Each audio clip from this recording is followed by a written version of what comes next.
So you can just hang or do whatever. What if I busted out into the Running Man right now? I'll roll a bit and just have it. This is Nikki. She's young, she's beautiful. You would never know that she has this secret, that every time she meets you, every time she applies for a job, she wonders if you know, if you've Googled her. This is one of the sites he coded himself, and it just goes on and on. These are ones that were surreptitiously recorded me or stolen off my computer. He tagged it naked, nude, lingerie. Oh, that's not allowed on TV.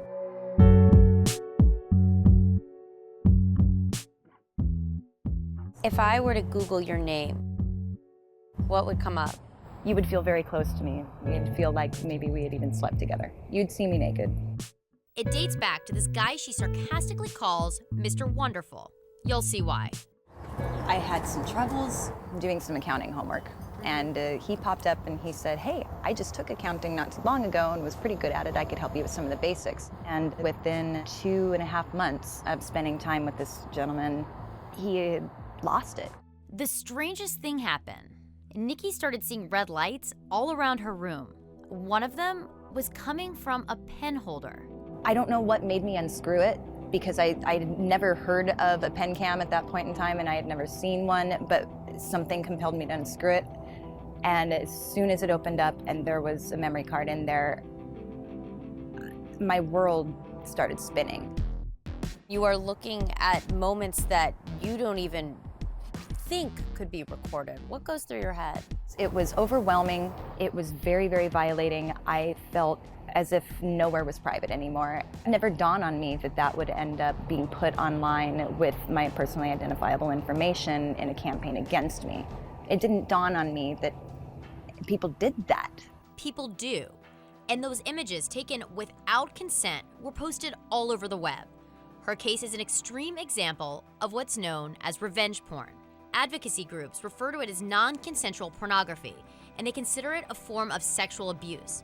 For the next few years, Nikki's most private images would flood websites devoted to revenge porn. They would be picked up by third-party sites. Her naked images were everywhere. So this is some sort of flash app that he utilized to make a spinning sphere of various pictures of me.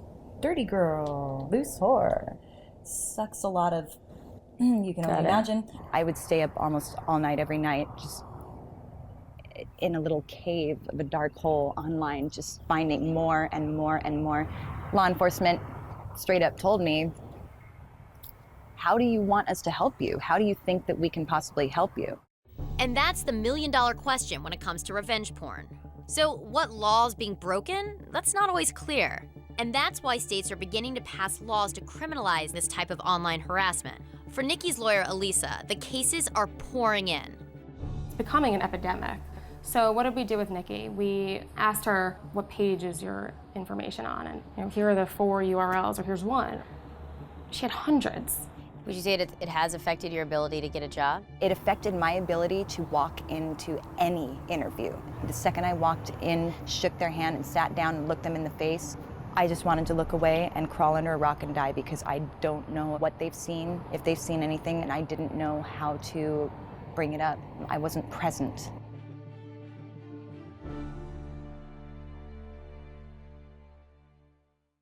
Nikki isn't an outlier. Pull back the curtain, and all around the country, there are people dealing with this type of harassment. We went to Chicago to meet a woman who lives in fear of retaliation for telling her story. Pictures and videos she took with her now ex-husband ended up on dozens of revenge porn sites. A video recorded on her honeymoon, now a viral sensation. One of the videos, I saw that there were 1 million views. I felt so exposed, and I really, describe it similar to the feeling of getting raped. Was law enforcement supportive of you? They basically told me that there was nothing I could do, and that next time, don't be identifiable. From him, I plan to launch the website. What do you think mom and dad will say when they see our little girl sucking and screaming?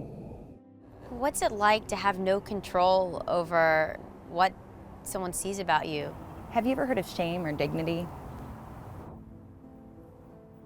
I lost those, and I didn't think I would ever figure out how to regain shame, dignity, respect for myself, a feeling of safety or self-worth.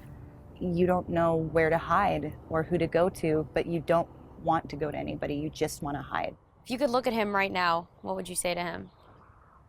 Thank you. I would tell him thank you for absolutely forcing me to become the most amazing version of me that I never, ever would have expected or known existed or would exist.